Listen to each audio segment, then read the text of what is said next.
being 1.6.3 services after sale. We can also call it after sales service.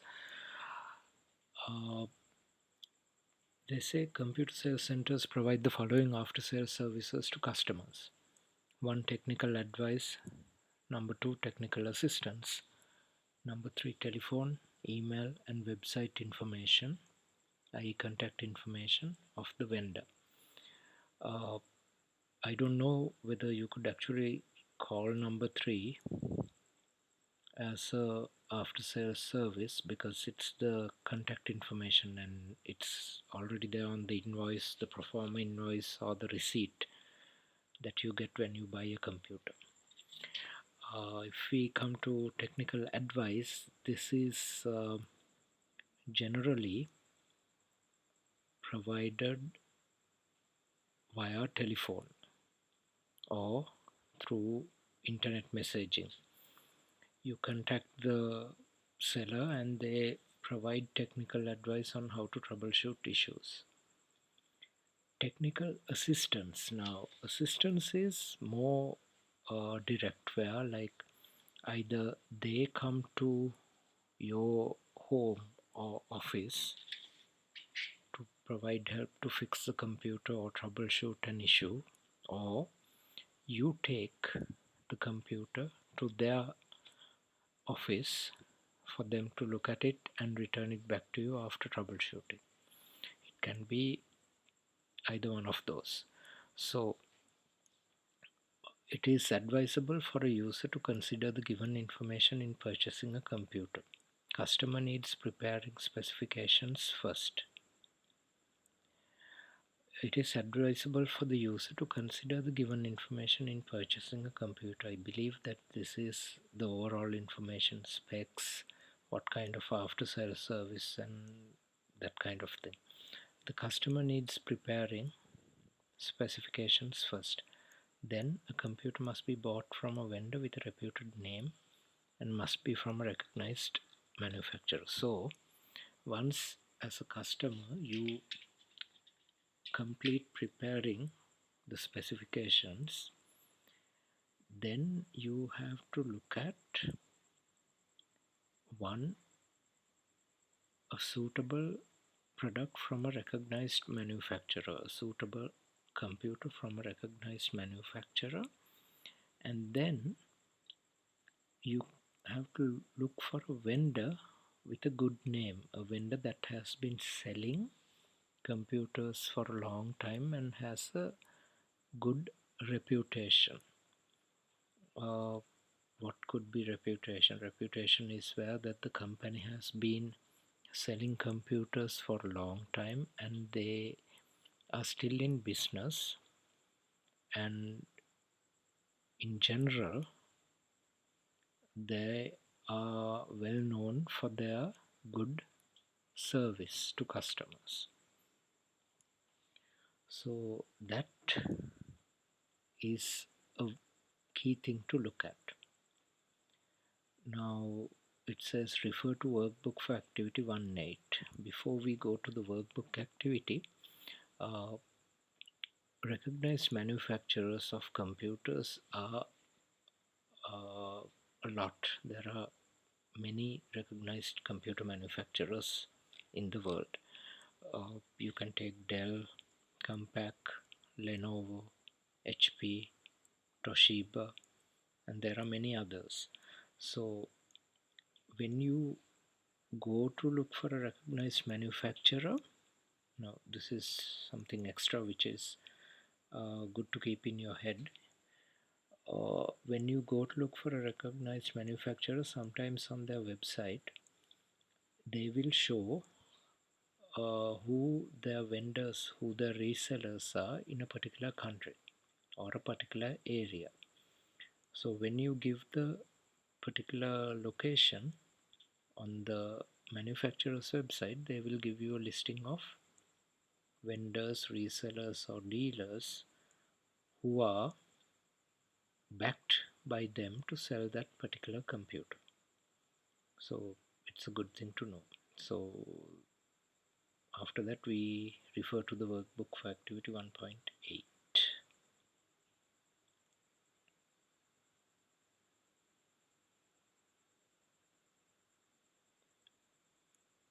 in the activity 1.8 in the ICT grade 9 English workbook, it says given below are technical specifications about two computers, A and B.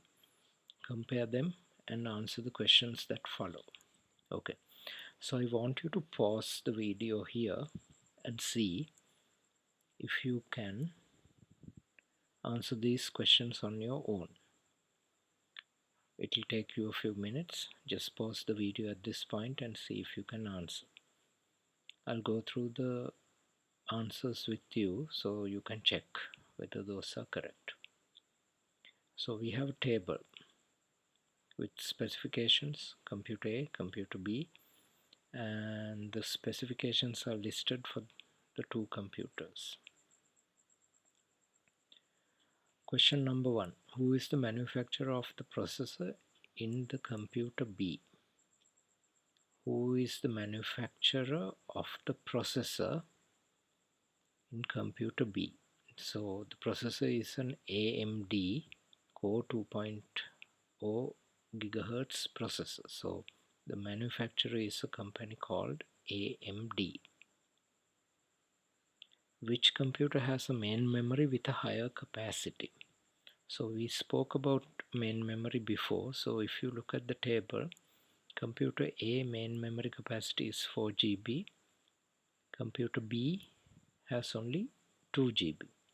So then by looking at this, you know which is higher. So the answer is computer A. Which computer has the larger screen? We discussed this earlier, the size and type of monitor, and the screen size is measured diagonally, and computer B is only 17 inches, so it is smaller than computer A, which has 19.5 inches. So the answer there is computer A. Which computer has a hard disk with a lesser storage capacity? So we go to hard disk capacity, and computer A has 1 terabyte of capacity and computer B has 500 GB. So 1 terabyte is larger than 500 GB, so the answer to number 4 is computer A.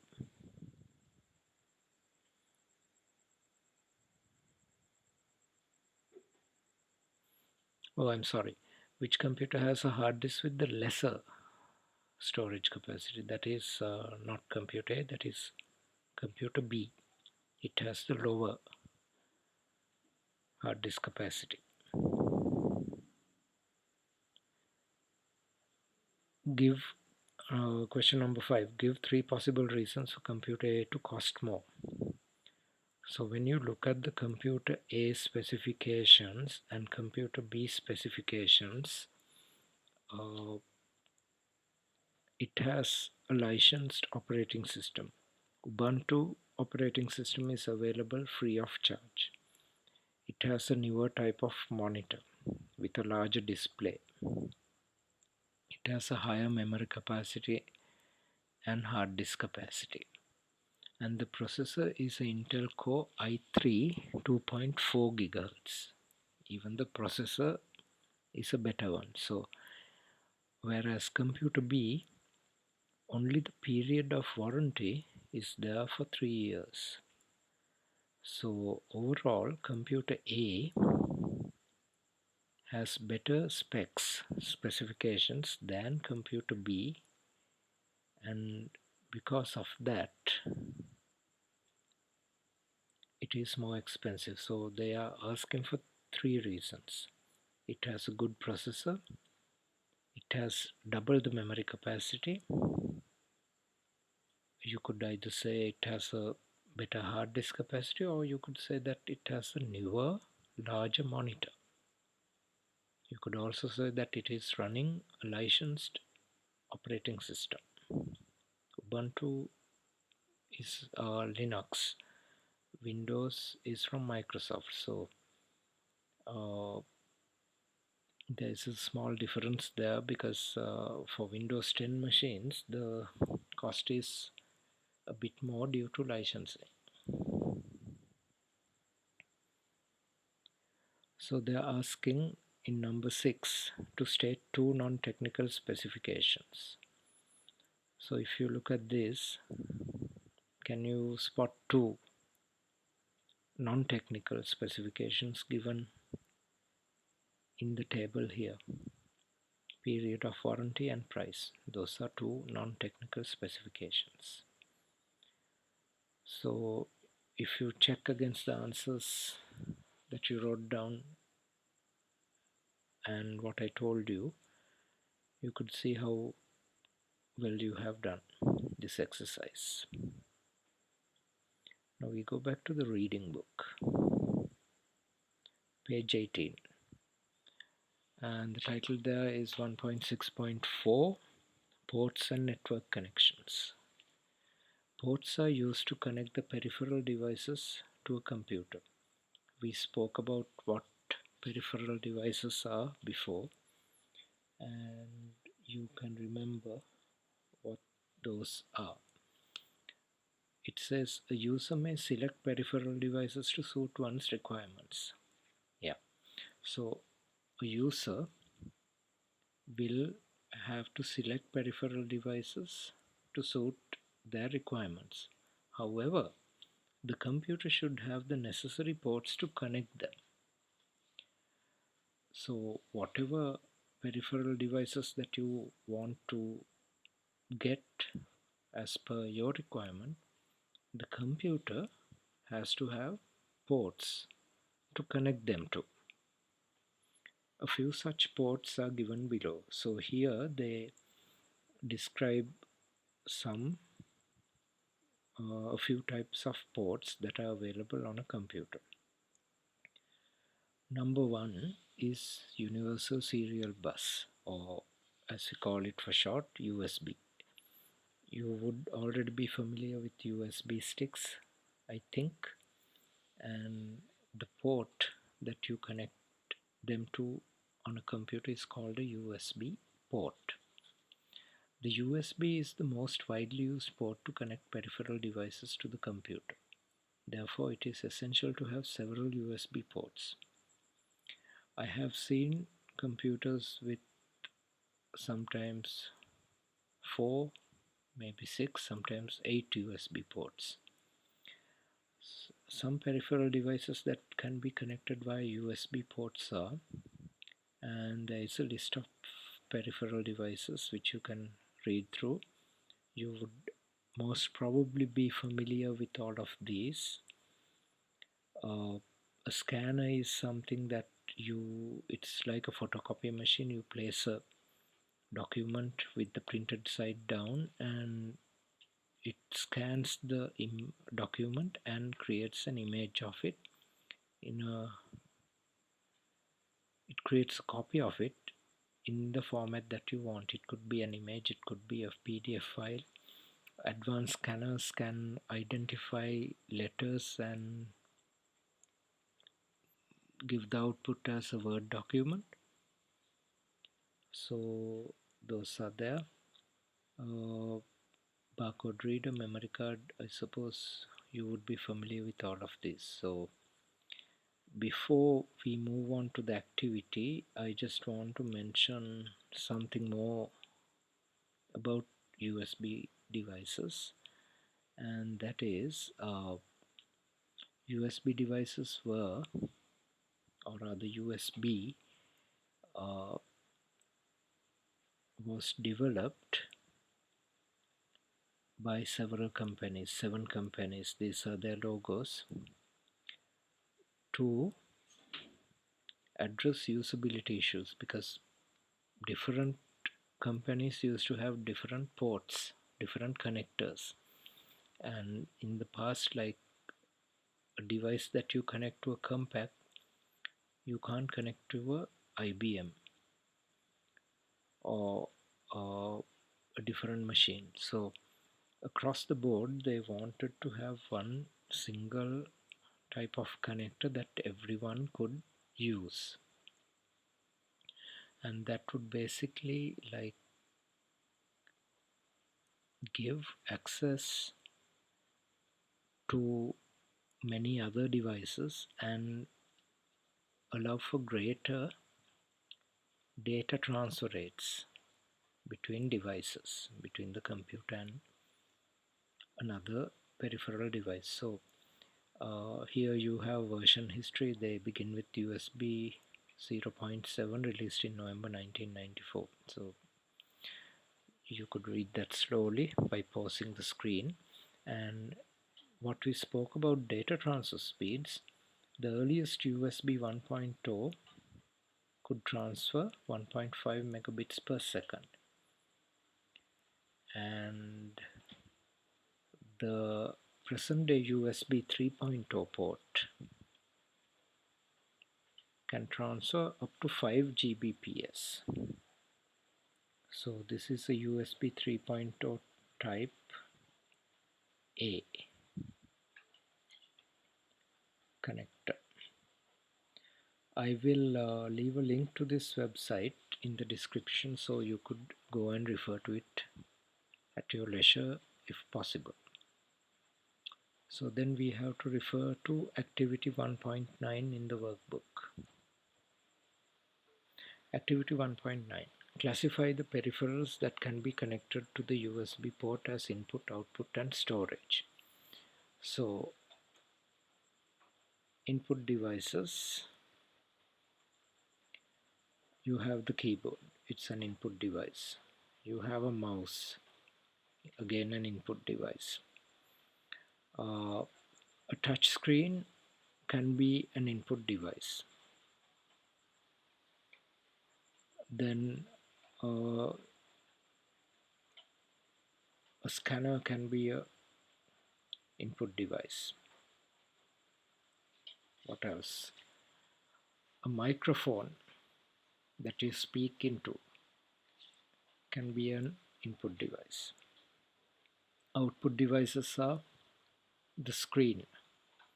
Even if the screen is unique, because if it's a touch screen, it can be an input device as well as an output device.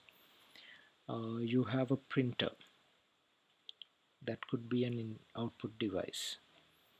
What else? If you have an audio system, if you have speakers or headphones, those are output devices. Storage devices are the DVD drive, USB sticks, external hard disks, external SSDs, solid state drives, things like that. There are magnetic tape drives which can be used for storage with a special writer. So those are the items that you could use to fill up this activity. We go back to the reading book.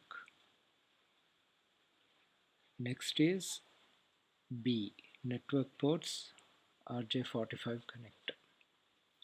So in this image we spoke about USB ports before. There are 4 USB ports.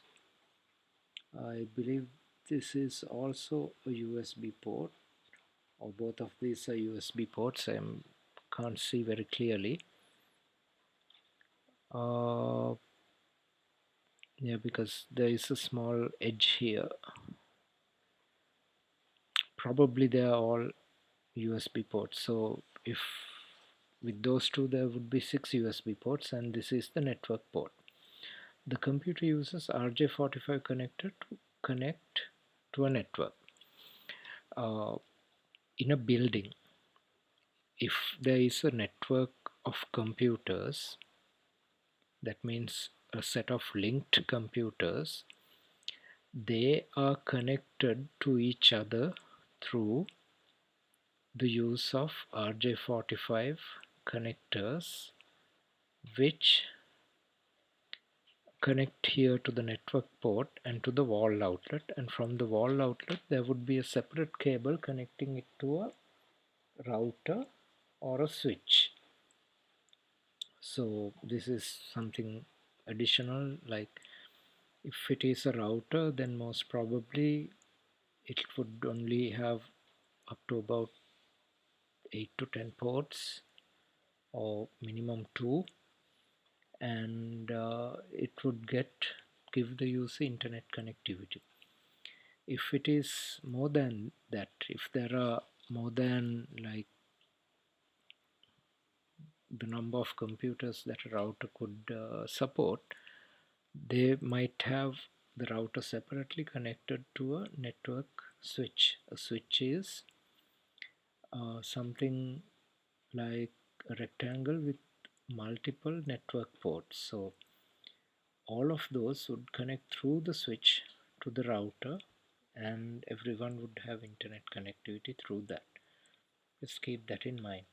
And if we look at uh, the wall outlet RJ45 jack, looks like this, and the RJ45 plug with the cable that connects to your computer looks like this.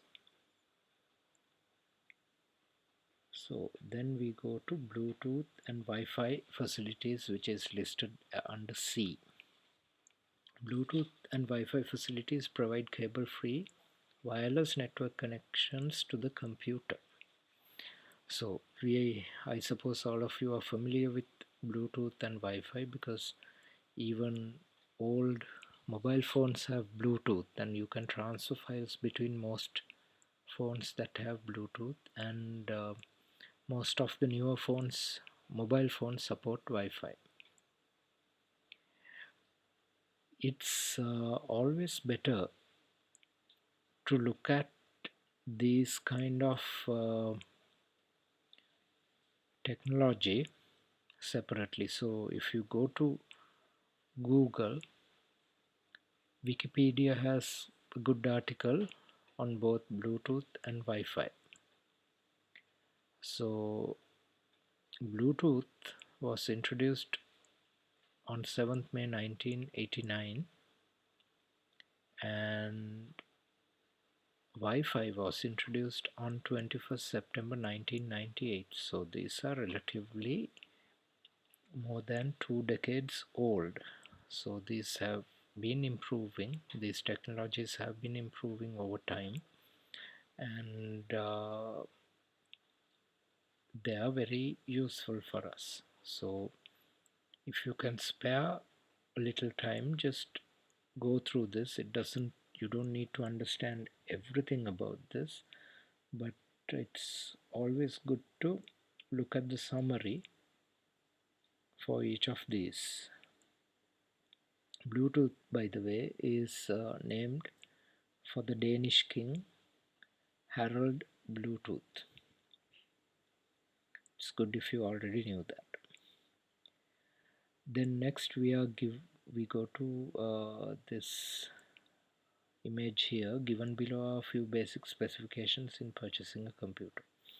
So you are familiar with the technical and the non-technical specifications.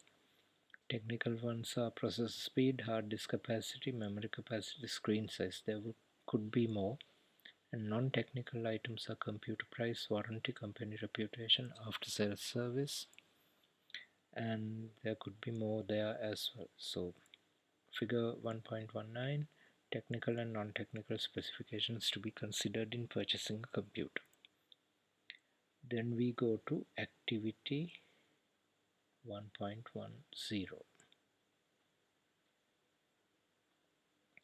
Refer figure 1.19 in the textbook to find the answers to the following questions. List out technical specifications other than those mentioned. List out technical specifications other than what is listed here. So can you think of some other technical specifications that are not mentioned here? Okay, so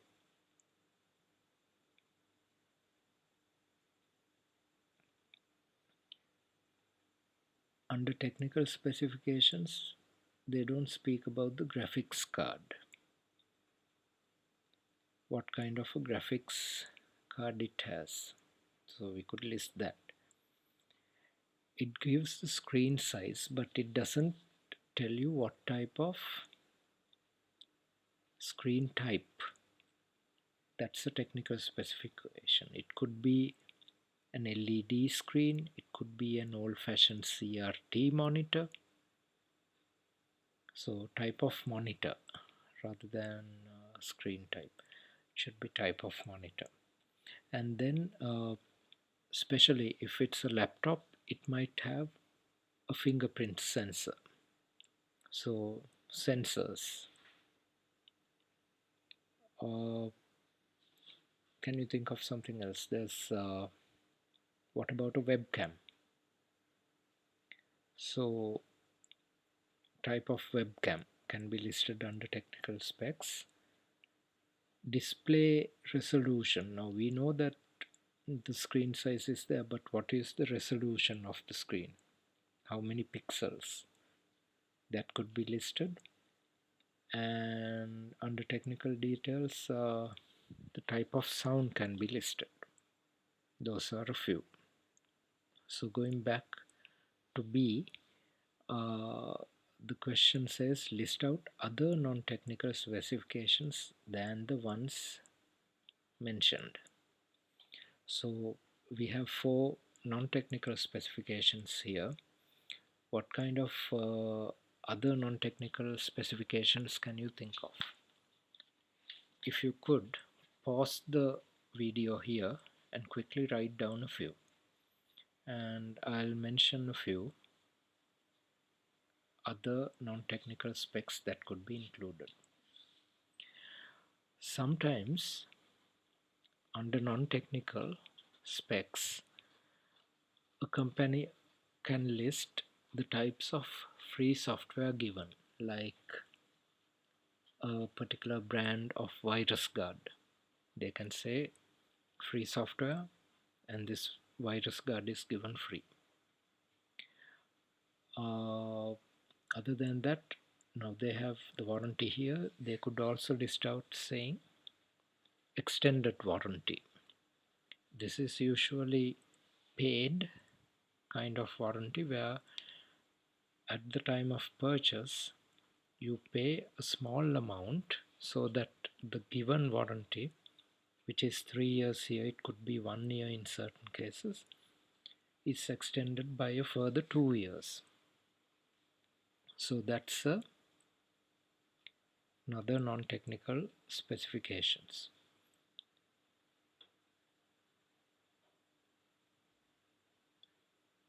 You could also have, if it's a laptop, a non-technical specification could be the weight of the particular laptop.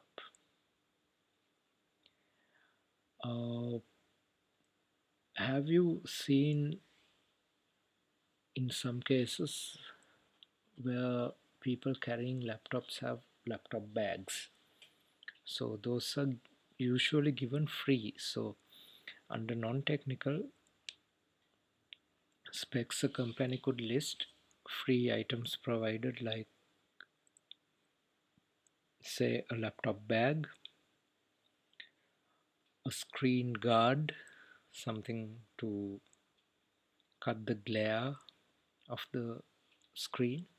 Those kind of things can be provided in the non-technical section of the specs. Also, sometimes they can say under non-technical free services. Free services are, servicing is like if it's a desktop computer, after some time you get dust and various foreign objects that gather within the computer. So if they say that they're giving a free service on the non-technical specifications, you have to take the computer to the vendor and they will carry out the servicing. So I hope you are clear on that part.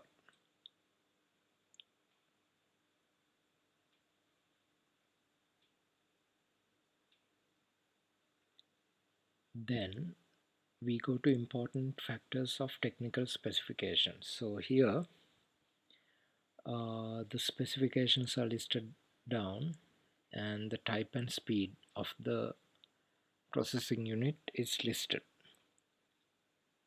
Main memory capacity is listed with the generation: 512 MB first generation, 1 GB second, third, fourth, etc. Hard disk capacity: 500 GB, 750 GB, 1 TB, 2 TB, 4 TB, like that. So technical specifications improve at a steady pace, like every 6 months, every year you might have newer products coming in. Some companies would have annual events to launch their computer products globally. They would hold an event online which you could watch maybe via YouTube or on their website or through Facebook, where they introduce the latest product range for the upcoming year. So there they would say what kind of specifications are given for their product range for that particular period. So refer to workbook for activity 1.11. Before that,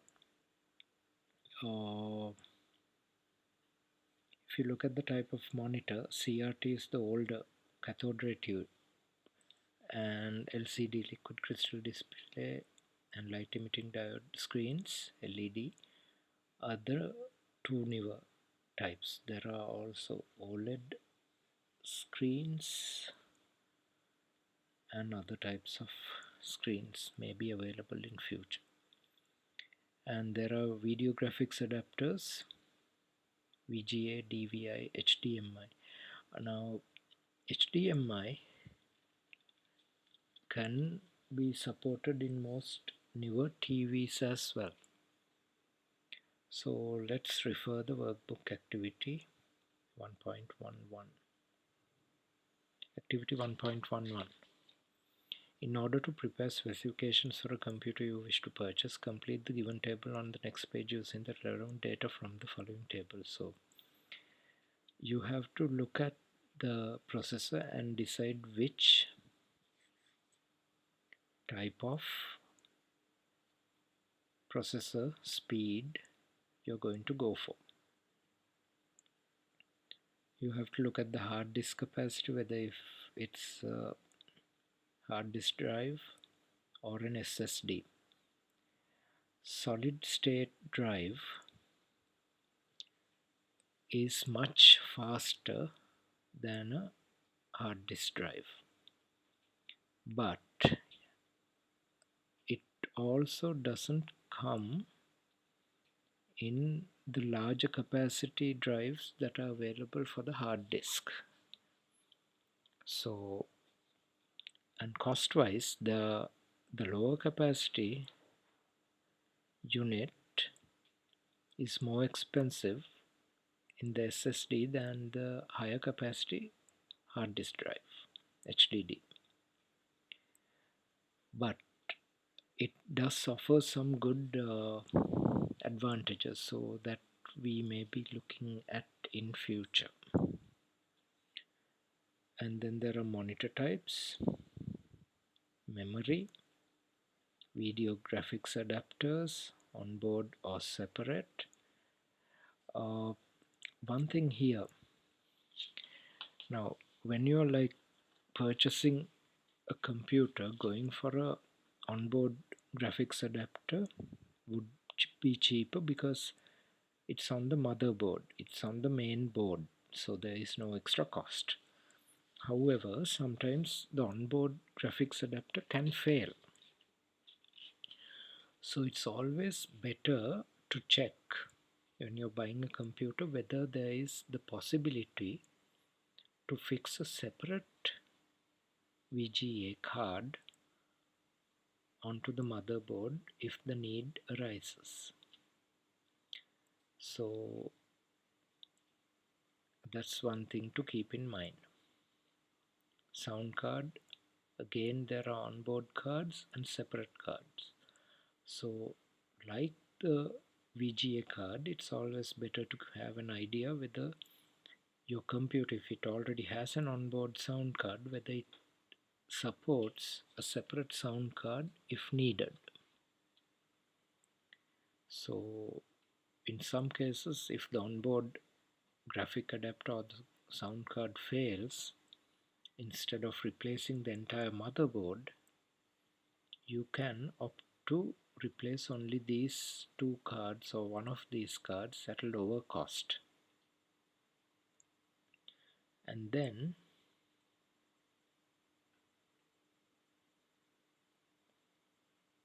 you should fill this out. Think of the type of specification that you require and list out the price.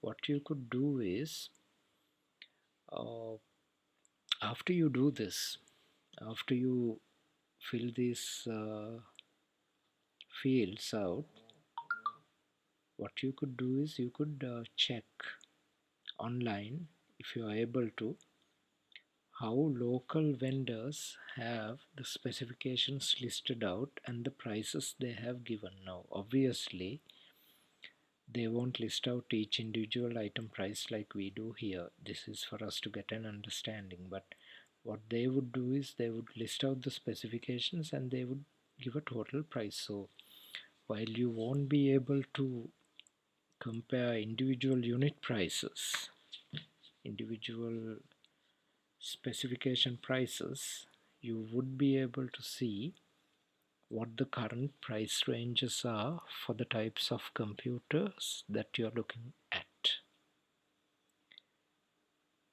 And then exercise 2, fill in the table below with the lowest values. So you have to look at this segment and identify the lowest values and enter them here. They have given you a little help, like saying video graphics adapter separate, so you have to understand that these are not on board, so you have to identify a price from the separate sections and list them there. So the lowest price is 800 and for the VG card it's 1000, so it's easy. That way list it out and add the total. So compare number 3, question number 3, compare the given technical specifications for two computers A and B with the requirements. Select the better computer for purchase. So now this is like you prepare a specification of your own and you go to a shop and you look at two computers at that shop. So we look at our specification against the two specifications that the shop has. So it's something like that. You compare what you want with what is available. Quad core 1.6 gigahertz. So they don't have that, they have a quad core 1.8 gigahertz. So that is higher than what you need, but so you can, it is quad core, not dual core, so you can select that. Main memory 4 GB, computer A has 2 GB and computer B has 4 GB, so computer B has 4 GB. Hard disk capacity 2 TB, so again computer B has 2 TB. Same with the monitor size 19 inches. Audio video adapter is needed separately, so again computer B. Sound card is separate, but here it is on board, so you can't go, it's not according to what you want to buy. However, all the rest are in accordance with that. So computer system Windows 8. Now computer A has DOS, disk operating system. So there is no Windows operating system in computer A, but computer B has the latest Windows 10. So again a tick for computer B. And the guarantee again required as 3 years is available on computer B. So everything aside from the aside from the sound card are in accordance with what you need. So the computer B is what would match the required specifications most. Question number 4. With the assistance from your teacher, find the market price of the components for the computer you have selected above. Hence, calculate the total price of the computer. Okay, so this is going to be a little bit more difficult. You need to either contact vendors or you need to search online. So with the assistance from your teacher, find the market price and then calculate the total price. So that is one task that you would have to do. And then those are the only activities for the first lesson in the reading book. Then we come to the summary. The summary details out that several types of computers are available to suit user requirements. So we have the types of computers that we spoke about before. And then computer peripheral devices are input, output and storage devices that you learned. Specification is detailed description of material with respect to its quality or quantity. So specifications are detailed descriptions of items, units or materials with respect to its quality or quantity. With respect to its quality, it could be the quality of the screen size, or quantity, the memory card, the quantity of memory cards that are included. So basically specifications give you a detailed description about what either you are looking for or what you are getting in accordance with the seller's availability and your requirements. So you list out the specifications that you are looking for and then you have to compare it with what the seller has. And then if what you need isn't available, then you should be able to compare and select the next best available option based on your criteria and your budget, the amount of money that you are able to spend.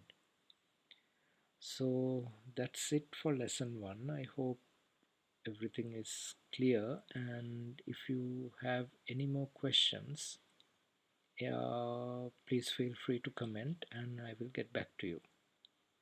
Thank you and stay safe. Bye for now.